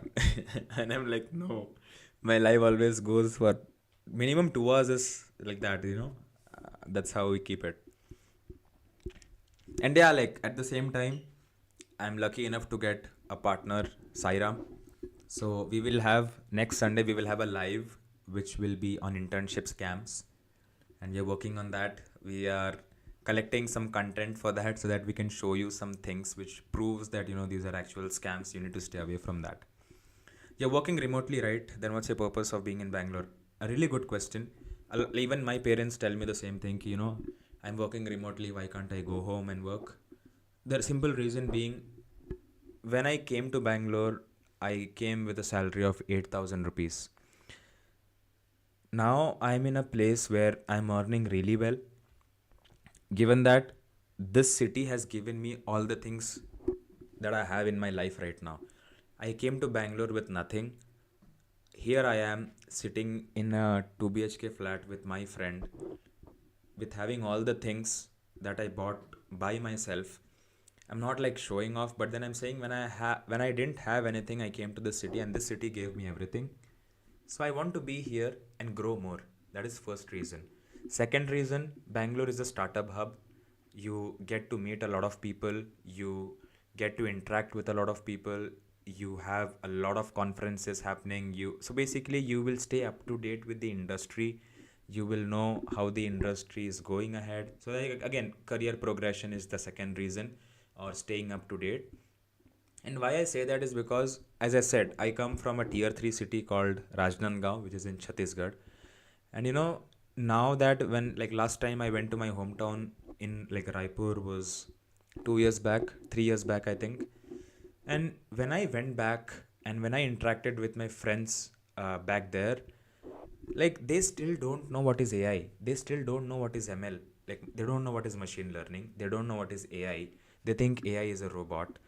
So can you see that gap? If I wouldn't have come to Bangalore, I would also still be there in that city doing some business or doing some work which is not even paying me anything, right? And obviously I can save money if I go to my hometown and anything, but I am someone who want to do a startup, and ultimately I think I will do a startup in this field only, related to biomedical engineering, building a community, building a virtual university where students who do not have privilege to pay high paying fees, they can also get access to doing or studying things that they love.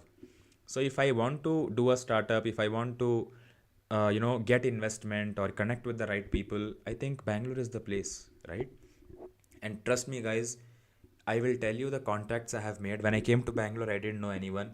Today if you tell me any industry, healthcare, real estate, petroleum, or entertainment, any industry, I will have a good point of contact who will help me out if you want any guidance or any suggestion. And these peoples I have met very randomly. And all my friends here in Bangalore are 35, 34, 40 years old. I do not have friends my age. Like, I remember the first friend that I made in Bangalore was in a pub called Boho, which is in Kormangla. And there was this guy sitting all alone with a glass of whiskey in his hand. And I went to him, I spoke, "Hi bro, how are you doing?" We started speaking. And yeah, again, it is very weird when you think that someone is sitting and I'm just going and talking. But I don't know, if I feel like talking to someone, I go and talk. So we started talking like that. And again, so that day we sat for 1.5 hours in a pub talking about career, talking about life, talking about current situations in life. And you know who he was? His name was Rohit. He's still connected with me, and he is 35 years old, two kids, married, and he's the tertiary manager of Bharat Petroleum. And the day we met, after that, till the time he was in Bangalore last year, every Saturday we used to meet. We used to work on different startup ideas. I used to go with him, meet IAS, IPS officers, understand. So that's how I understood how the petroleum industry works, and things like that. That is the first friend I made, and still now he calls me, and that's how I network. And this would not happen if I am in my hometown, where people don't get out of the house after 9. If they get out, they will be roaming around in bikes, having fun, eating food. So I think that's one big reason why I'm in Bangalore, is to stay up to date, to be more educated, to grow in life, to grow in career. And I think there is no other place better than this. I've been to Mumbai, I've been to Pune, but I think Bangalore is the place, man. The first time I listening to a long podcast continuously. Okay, that means a lot. So that means I'm a good storyteller. So see, if if you guys are enjoying listening to me right now, imagine what happens when I go to universities and I talk to students. So I still remember, like, last 2 months back when I went to college, and when I went to speak for a seminar. When I entered the hall, all the students were like, oh my god, he's just another guy. He's going to continuously yap for next 2 hours, and then we'll be bored again. But when I started speaking, I tell everything very bluntly. So towards they were listening to me for 2.5 hours, and after that, all the students are coming, telling their problems, asking what to do, this, do that, and all that. And that day, like, even my mentor told me that this is the first time that students are interacting so much with someone. So I think it all depends on how you're presenting things, how you are making them understand different things in life or in the education field. You are a very good storyteller, and you are a very good pleaser, I would say. Thanks for that. Harish, what happened to the channel with Kevin? Okay, being very honest, okay, to record that one video with Kevin, it took me 3 hours, because I am sitting and he is just laughing, and I'm telling him to start talking. He's not talking, and he's just saying, "It is my first time. It is my first time." But somehow we managed to record that one video. I edited it. I uploaded it on YouTube. Then we both watched it, and then we both felt it is shit. So then we deleted it, and then we stopped it. So yeah, I will let this question, or let this comment reach out to Kevin's ears tomorrow morning for sure. What else, guys? I like this. See, now it's good. You are asking a lot of questions, out of topic. I don't want to talk about biomedical engineering, but yeah, if you have any questions related to life, any fun questions. And yeah, like I said, so me and Sairam, you are planning, when we hit 5,000 subscribers on YouTube, we both will do a live where we will both talk about a relationship, how it changed us as a person. Yeah. So Ayush also can join. He's a long time lover, and he's in a relationship for like a really long time now. So yeah, I hope he doesn't come and beat me. Yeah, just kidding. He's there. He's single. If anyone's interested, more than happy to help. So yeah, guys, that's all. Any other questions? If not, I think it's 11:45. 15 minutes. It's 12. So I will stay for 15 minutes, and let's finish at 12 then. We are live from how long? Let's just check. We are live from close to 2 hours. Have you been a good storyteller since school?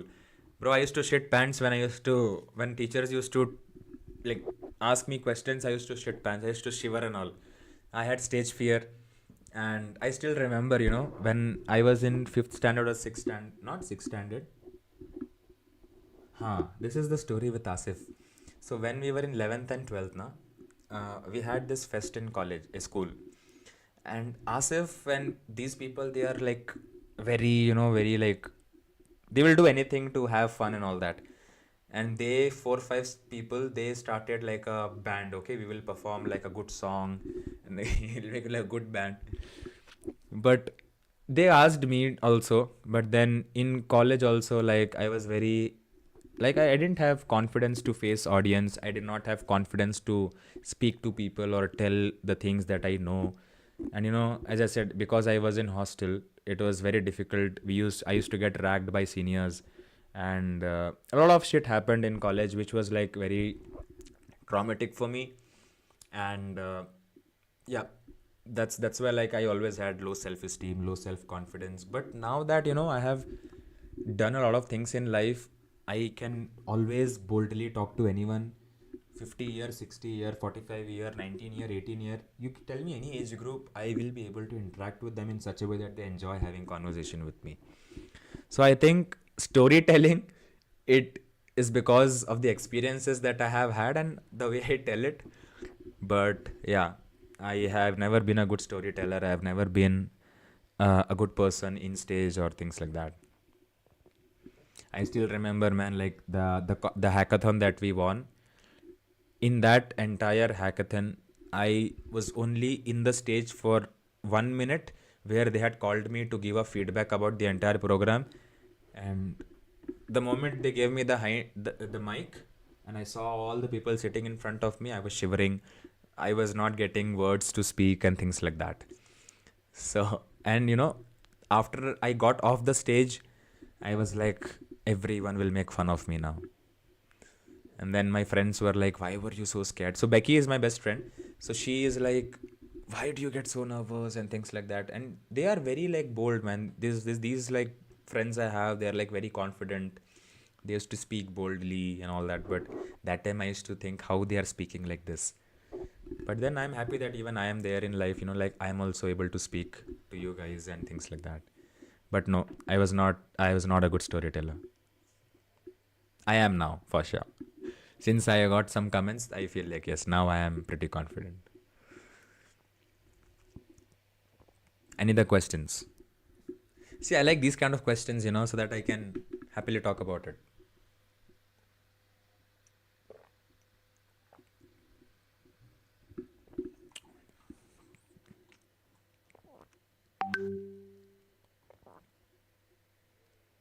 Have you appeared for GATE? Even if I appear for GATE, I know I will not clear maths. I know I cannot study maths, like Sairam said, until he comes and teaches me. He's so confident. But till now in my life, I have studied from the best of the best teachers, but no one was ever able to teach me maths except one of my friend in college. So people ask me, how did you manage to clear maths exam? There was a friend in my class who used to teach me, right? And I used to very carefully listen and by heart. And then there were like she used to tell me few tricks to remember things, and she used to scold me and she used to teach me and all that. So I think because of her, I have good speaking capabilities. Like she helped me to improve English, and she helped me to clear maths exams. And yeah, I think she has played an important role in my life, as my other friends also. So yeah, no, I will not appear for GATE. Not my cup of tea. And as I said, bro, like I am not a nerd, and I think these are the exams which you need to dedicate a lot of time, put a lot of efforts. So I think I am not in a stage to do that kind of studies anymore. Actually, you are in which post now currently? So I joined ZocDoc as a sales development representative.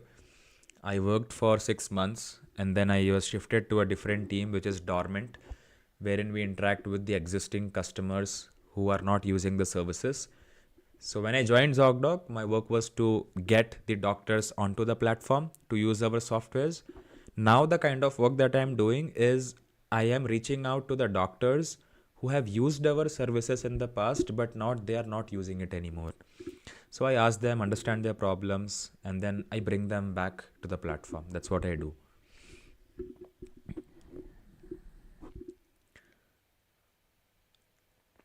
So I'm not in a biomedical field. I'm not selling equipments, but ultimately I would say I'm in a healthcare industry, a software. So it's the kind of industry I'm in. It is called software as a service, also known as SaaS. So I am in healthcare SaaS industry, like softwares related to the healthcare field. I'm in that industry where I'm selling these things. Having experienced living alone away from family at a young age, what do you think are the pros and cons? A really good question, but also at the same time an emotional question. So, see, it was never my decision to get away from home.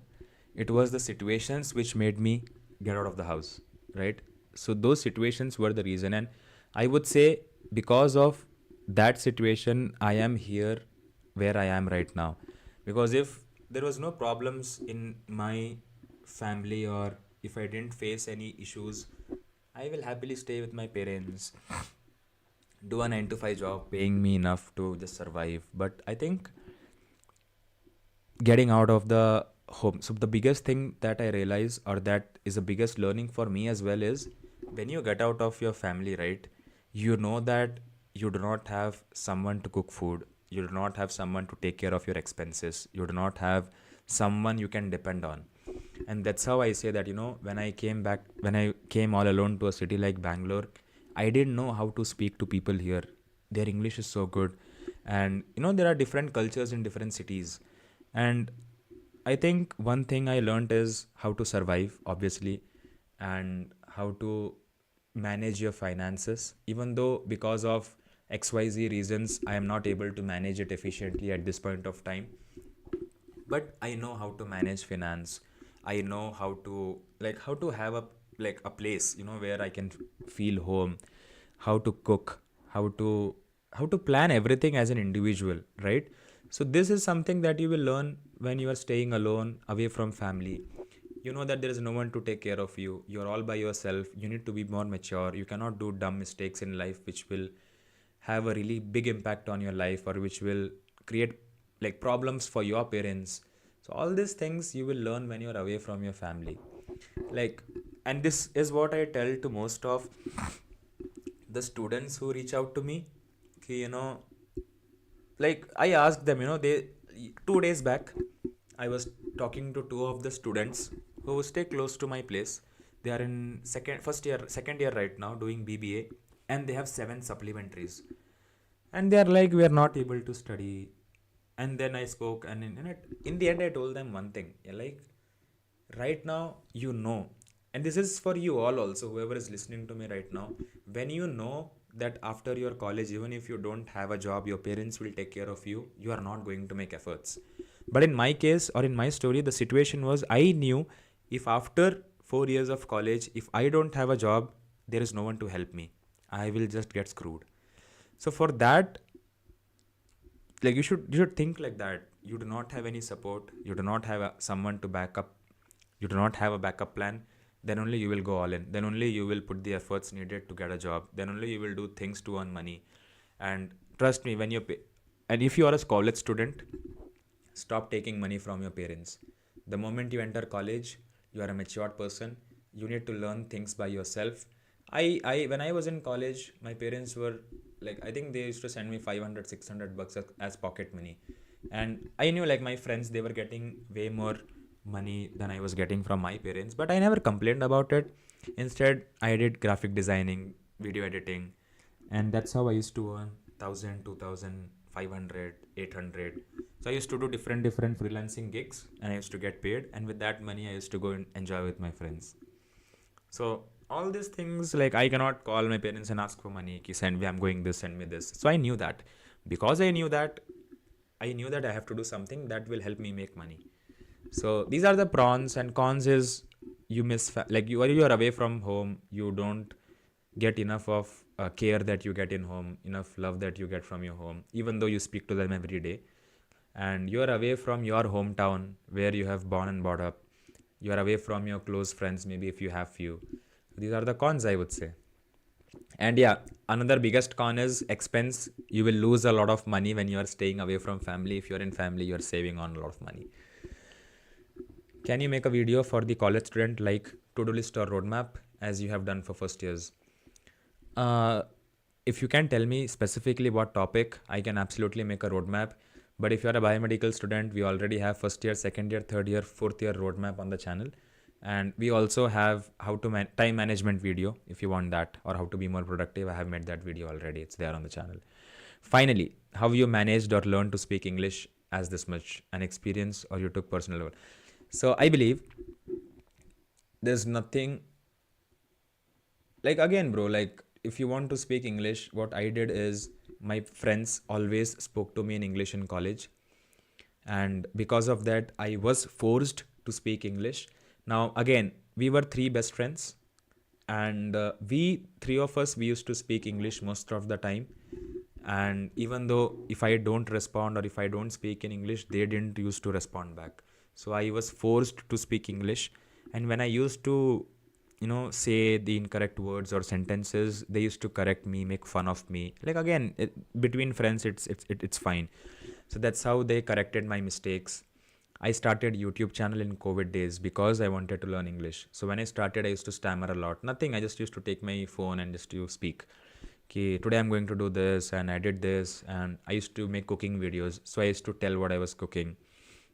So I did that for 6 months every day. I used to put daily vlogs, morning to evening, record, evening sit and edit and upload. I did for 8 months. And then, and I think that's all, man. Like watching English movies, reading books, all this together helped me to improve my English. Again, it's not good. It's sometimes I stammer a lot, sometimes I don't get the right words. But I think if I am in a like US based company where I'm interacting with the doctors in the US, I think I'm in a place where I can say that my English is pretty much okay, not that bad, but yeah, I'm able to survive. So yeah, and yeah, again, I believe if you are in college, if you want to learn something, everything is available in the internet. And all these training institutes, all these courses that you enroll and pay for, they are just making money by making fool out of yourselves. So stay away from taking up certifications. Take it if it has such a good value in the industry. Take the certifications, pay for it, write the exam, clear it, then it's worth it. Just going to Udemy, paying 400 rupees for a shitty course, I would say it's a dumb decision. And YouTube is there, the best platform to learn. And yeah, where are the old posters now? It's right there, bro. 1, 2, 3, 4, and 1 is here. Harish, cool, bro. I think 2 more minutes, it will be 12. Now I am also tired. So if no more questions, we can hop off. But yeah, if you guys are still watching, just let me know how the live was. It was 2 hours long. Even I feel exhausted right now. But yeah, any other questions or any suggestions, any words before you go, then please feel free to drop. Otherwise, we'll end the stream.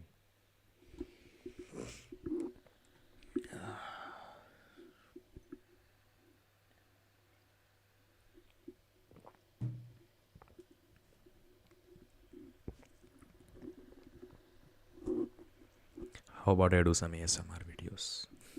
Do you guys watch ASMR videos?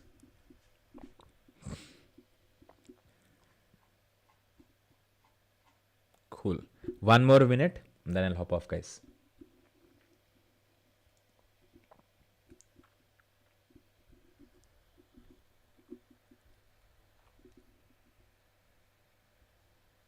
Someone gave me a heart. Thank you. Thanks for that heart.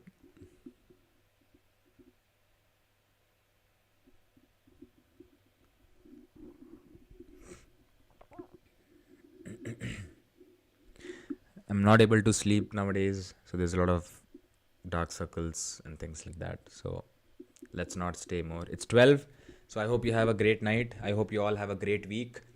And this week, again, we will post a lot of videos for you guys. Again, there's a question. A person who attract my attention more constantly is you only. Live is pretty good. See, that means a lot. I'm really grateful for that. And yeah, I'll try to more, lives like this for sure. So yeah, thanks a lot, guys, for joining in.